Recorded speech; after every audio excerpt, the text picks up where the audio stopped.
பெரியாரை உலகமயமாக்கி உலகம் முழுவதும் கொண்டு சேர்த்திருக்கிறோம். பெரியார் நினைவு தினத்தில் டிஜிட்டல் நூலகத்தை திறந்து வைத்த முதலமைச்சர் மு க ஸ்டாலின் பெருமிதம்.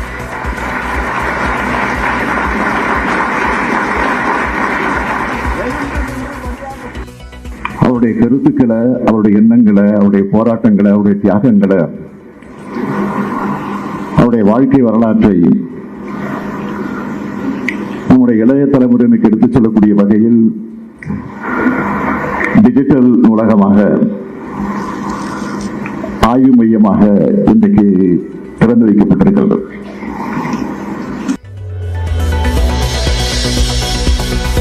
எம்ஜிஆர் நினைவு தினத்தை ஒட்டி அவரது நினைவிடத்தில் எதிர்க்கட்சித் தலைவர் எடப்பாடி பழனிசாமி மரியாதை. திமுக ஆட்சியை அகற்றுவோம் என உறுதிமொழி ஏற்பு.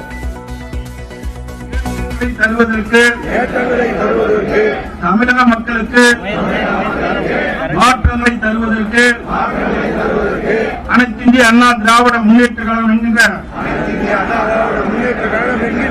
மாபெரும் மக்கள் இயக்கத்தை தந்தவர். புதுச்சேரியில் நெடுந்தூர பேருந்துகளில் 10 ரூபாய் வரை கட்டணம் உயர்வு. நகர பேருந்து மற்றும் தனியார் பேருந்துகளில் கட்டணம் உயர்த்தப்படவில்லை.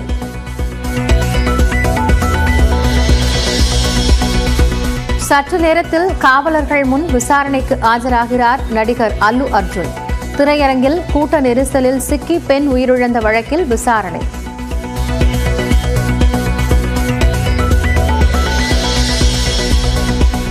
எம்ஜிஆரை யாருடனாவது ஒப்பிடுவது மடுவுக்கும் மலைக்குமான வித்தியாசம். மோடியுடன் எம்ஜிஆரை அண்ணாமலை ஒப்பிட்டதற்கு ஜெயக்குமார் பதிலடி. இதை எந்த நிலையிலும் அவரோட ஒப்பிடவே முடியாது. மடுவுக்கும் மலைக்கும் உள்ள வித்தியாசம். மடு எங்க, மலை எங்க? மடுவுக்கும் மலைக்கும் உள்ள வித்தியாசமாகத்தான் மோடி எம்ஜிஆர் பார்க்க முடியும்.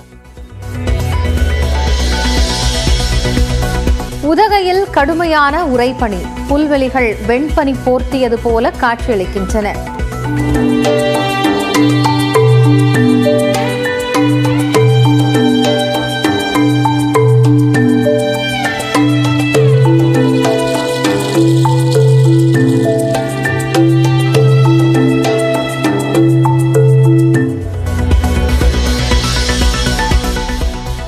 சென்னையின் பல்வேறு பகுதிகளில் மிதமான மழை. 10 மணிக்கு மழைக்கு வாய்ப்பு இருப்பதாக வானிலை மையம் தகவல்.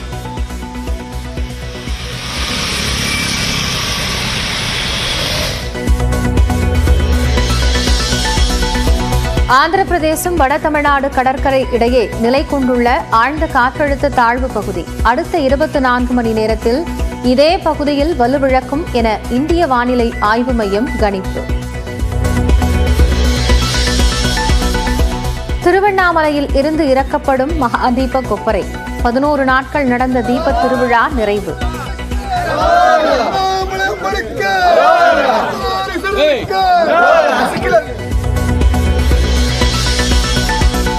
ராமேஸ்வரத்தில் தனியார் உடைமாற்றும் அறையில் ரகசிய கேமராக்கள். காவல்துறை நடத்திய ஆய்வில் 3 கேமராக்கள் சிக்கிய நிலையில் 2 கைது. தாய்லாந்திலிருந்து சென்னைக்கு கடத்தி வரப்பட்ட 3 கோடியே 60 லட்சம் ரூபாய் மதிப்பிலான உயர் ரக கஞ்சா பறிமுதல். ஒரே மாதத்தில் 14 கிலோ கஞ்சா பறிமுதல் செய்யப்பட்டு 3 பேர் கைது. ரயில்வேயில் 32,000க்கும் மேற்பட்ட காலி பணியிடங்களை நிரப்ப முடிவு. ஆன்லைன் விண்ணப்பத்திற்கு அடுத்த மாதம் 23ஆம் தேதி தொடங்கவும் வாய்ப்பு.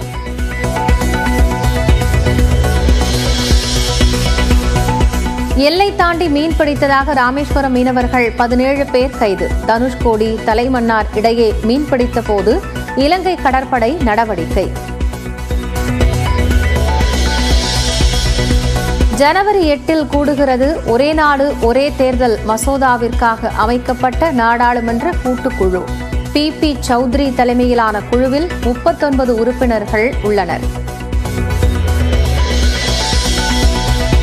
நாளை மறுநாள் தொடங்கும் பாக்ஸிங் டே டெஸ்ட் போட்டிக்கான இந்திய அணியில் மும்பை வீரர் தனுஷ் கோட்டியான் சேர்ப்பு. அஸ்வின் ஓய்வு பெற்ற நிலையில் மாற்று வீரராக அறிவித்த பிசிசிஐ.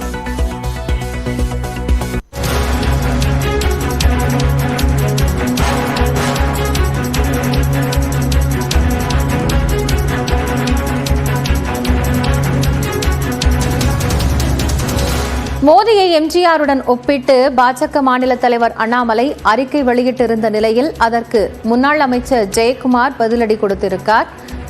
மடுவுக்கும் மலைக்குமான வித்தியாசம் என்று குறிப்பிட்டு அவர் பேசிய காட்சிகளை தற்போது பார்க்கலாம். பிரிவினை நாடும் சமநிலையில் இணைவோம் என்ற அந்த கருத்து இன்றைக்கு அந்த அளவுக்கு இன்னைக்கு பிஜேபி கொள்கை இருக்கு. இன்னைக்கு மதத்தால பிரிவினை பண்றது தானே அவங்களுடைய வேலையாவே இருக்கு. சமநிலை எங்க இருக்கு? இன்னைக்கு வெண்ணெய் ஒரு கண்ணில் சுண்ணாம்பு ஒரு கண்ணுன்ற மாதிரி சிறுபான்மையின மக்கள் ஒரு கண்ணிலையும் மற்றவர்கள் ஒரு கண்ணில்ன்ற மாதிரி தானே இருக்கு. அதில் இதை எந்த நிலையிலும் அவரோட ஒப்பிடவே முடியாது. மடுவுக்கும் மலைக்கும் உள்ள வித்தியாசம், மடு எங்க மலை எங்க, மடுவுக்கும் மலைக்கும் உள்ள வித்தியாசமாகத்தான் மோடி எம்ஜிஆர் பார்க்க முடியும்.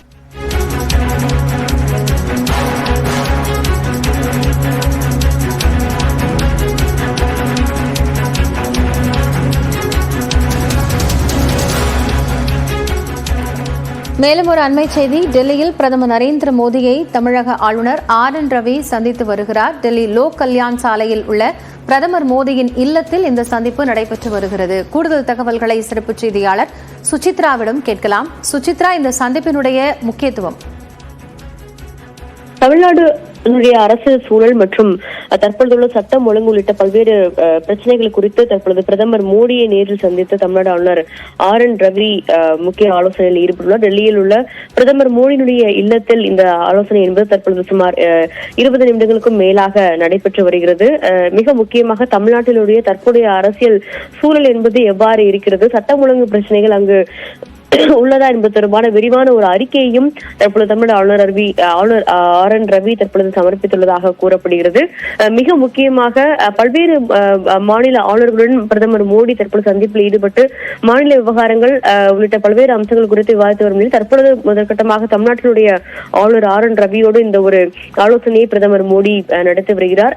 மிக முக்கியமாக பாஜகவினுடைய வளர்ச்சியை தமிழ்நாட்டில் அதிகப்படுத்த வேண்டும் என்ற ஒரு முனைப்பில் பாஜக தீவிர ஒரு ஈடுபாடு காட்டி வரும் நிலையில் தற்பொழுது மிக முக்கியமான ஒரு ஆலோசனை என்பது நடைபெற்று வருகிறது. 2026ஆம் ஆண்டு தேர்தலுக்கான தயாரிப்பு பணிகள் மற்றும் அது தொடர்பான நடவடிக்கைகள் தமிழ்நாட்டில் எந்த அளவிற்கு உள்ளது என்பது தொடர்பான ஒரு விரிவான ஆலோசனையும், அது மட்டுமல்லாமல் பிற்படுத்தப்பட்ட மக்கள் மீதான தாக்குதல் உள்ளிட்ட பல்வேறு சட்டம் ஒழுங்கு பிரச்சனைகள் எவ்வாறு கையாளப்படுகிறது என்பது தொடர்பான ஒரு ஆலோசனையும் தற்பொழுது இந்த சந்திப்பின் பொழுது ஆளுநரிடம் பிரதமர் கேட்டு வருவதாக கூறப்படுகிறது.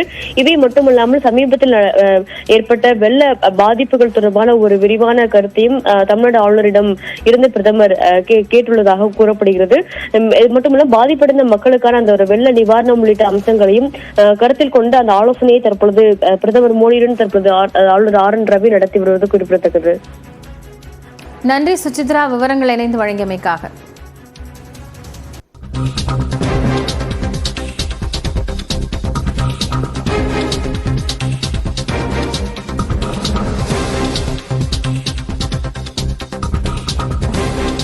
தற்போதைய செய்தி. மத்திய அரசு பள்ளிகளில் 5 மற்றும் 8ஆம் வகுப்புகளில் கட்டாய தேர்ச்சியை ரத்து செய்து மத்திய அரசு உத்தரவிட்டிருந்த நிலையில் இது கிராமப்புற ஏழை மாணவர்களின் கல்வி வாய்ப்புகளை பறிக்கும் செயலாக இருக்கும் என்று பாமக நிறுவனர் ராமதாஸ் அறிக்கை வெளியிட்டிருக்கிறார். இது குறித்த கூடுதல் தகவல்களை செய்தியாளர் கோகுலிடம் கேட்கலாம். கோகுல், ராமதாஸ் வலியுறுத்தி இருக்கக்கூடிய கருத்துக்கள் என்ன? மத்திய அரசு பள்ளிகளில் 5 மற்றும் 8ஆம் வகுப்புகளில் கட்டாய தேர்ச்சியை ரத்து செய்யக்கூடாது என பாமக நிறுவனர் மருத்துவர் ராமதாஸ் வலியுறுத்தியிருக்கிறார். மத்திய அரசால் நிர்வகிக்கப்படும் பள்ளிகள்ல 5 மற்றும் 8ஆம் வகுப்புகளில் கட்டாய தேர்ச்சி வழங்கும் முறையை ரத்து செய்யப்படுவதாக மத்திய அரசு அறிவித்திருப்பது அதிர்ச்சி அளிப்பதாகவும் அவர் தெரிவித்திருக்கிறார். கல்வித்தரத்தை மேம்படுத்துதல் என்ற பெயரில் மேற்கொள்ளப்படும் இந்த நடவடிக்கை கிராமப்புற ஏழை மாணவர்களின் கல்வி வாய்ப்புகளை பறித்துவிடும் என்று கூறியிருக்கிறார். மேலும் இது மிகவும் தவறான முடிவு என்று தன்னுடைய கண்டனத்தையும் தெரிவித்திருக்கிறார். மத்திய அரசு பள்ளிகளில் படிப்பவர்கள் அனைவரும் நகர்ப்புற பணக்காரர்கள் வீட்டு பிள்ளைகள் அல்ல என்றும் அனைவருக்கும் கல்வி திட்டத்தின் கீழ் வழங்கப்படும் 25% இடஒதுக்கீட்டில் ஏழை குழந்தைகள் சேர்க்கப்படுவதாகவும் 5 மற்றும் 8ஆம் வகுப்புகளில் அவர்கள் தேர்ச்சி வழங்காவிட்டால் அவர்கள் அத்துடன் படிப்பை நிறுத்தி விடுவார்கள் என்ற ஒரு கருத்தையும் தெரிவித்திருக்கிறார். அப்படி ஒரு நிலை உருவாகக்கூடாது என்பதற்காக தான் 8ஆம் வகுப்பு வரை அனைவருக்கும் தேர்ச்சி என்ற தத்துவம் உருவாக்கப்பட்டிருப்பதாகவும் மருத்துவர் ராமதாஸ் அந்த அறிக்கையில் குறிப்பிட்டிருக்கிறார். ஏற்கனவே தமிழ்நாட்டில் இது போன்று 5 மற்றும் 8ஆம் வகுப்புகளுக்கு பொதுத் தேர்வு என்ற முடிவை எதிர்த்து பாமக ஆர்ப்பாட்டம் நடத்தியதால் அந்த முடிவை அப்போதைய தமிழக அரசு கைவிட்டிருப்பதாகவும் அந்த அறிக்கையில் குறிப்பிட்டிருக்கிறார். கிராமப்புற ஏழை மாணவர்கள் முழுமையான கல்வி சுதந்திரம் பெறும் வரை 8ஆம் வகுப்பு வரை அனைவருக்கும் தேர்ச்சி முறை தொடர வேண்டும் என்றும் மத்திய அரசால் நிர்ணயிக்கப்படும் பள்ளிகளில் 5 மற்றும் 8ஆம் வகுப்புகளில் கட்டாய தேர்ச்சி வழங்கும் முறையை தொடர வேண்டும் என்றும் மருத்துவர் ராமதாஸ் தன்னுடைய அறிக்கையின் வாயிலாக விவரங்களை வழங்கியமைக்காக நன்றி.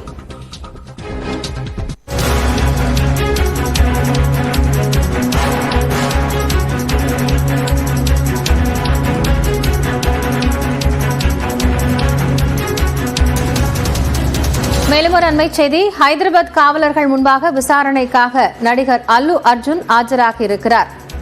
புஷ்பா 2 திரைப்படத்தின் அந்த காட்சி வெளியீட்டின் போது பெண் உயிரிழந்த வழக்கு தொடர்பாக அவரிடம் காவலர்கள் விசாரணை நடத்த இருக்கிறார்கள்.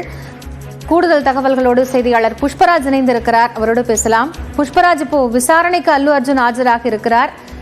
அடுத்த கட்ட தகவல்கள் என்ன?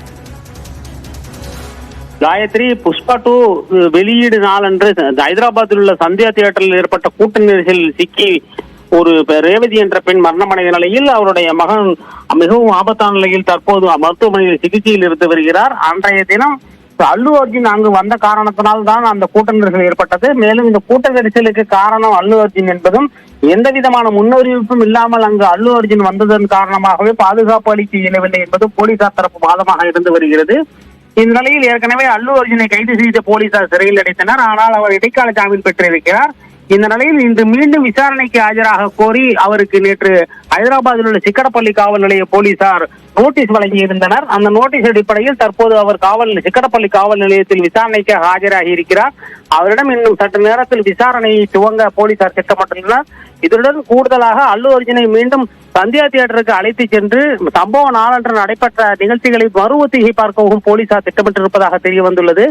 எனவே சந்தியா தியேட்டர் முன் பாதுகாப்பை போலீசார் பலப்படுத்தியுள்ளனர். அந்த பகுதியில் பொதுமக்கள் கூட்டம் கூடாத வகையில் ஏற்பாடுகளையும் போலீசார் செய்துள்ளனர். காயத்ரி, புஷ்பராஜ், இப்போ விசாரணைக்காக அல்லு அர்ஜுன் ஆஜராகி இருக்கிறார். அவர்கிட்ட கேட்கக்கூடிய அந்த கேள்விகளின் அடிப்படையில் காவல்துறையினர் அடுத்த கட்டமாக என்ன நகர்வுகளை முன்னெடுப்பார்கள்?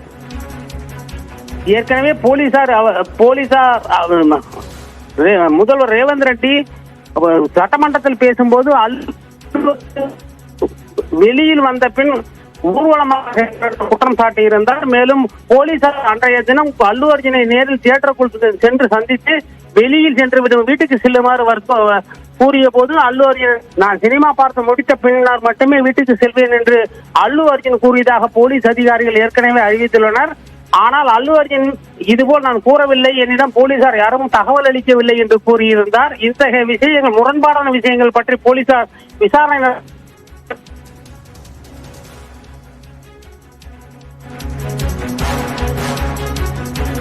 புஷ்பா 2 வெளியான திரையரங்கில் கூட்ட நெரிசலில் பெண் ஒருவர் சிக்கி உயிரிழந்த நிலையில் அது தொடர்பாக நடிகர் அல்லு அர்ஜுனிடம் விசாரணையை காவலர்கள் தொடங்கி இருக்கிறார்கள். தற்பொழுது அவர் காவல் நிலையத்திற்கு அழைத்துச் செல்லப்பட்டு அவரிடம் விசாரணை நடத்தப்பட்டு வருகிறது. அடுத்த கட்ட நகர்வுகள் எப்படி இருக்கும் என்பது குறித்த கூடுதல் தகவலை மீண்டும் அறிந்து கொள்ளலாம். தற்போதைய விவரங்களுக்காக நன்றி புஷ்பராஜ்.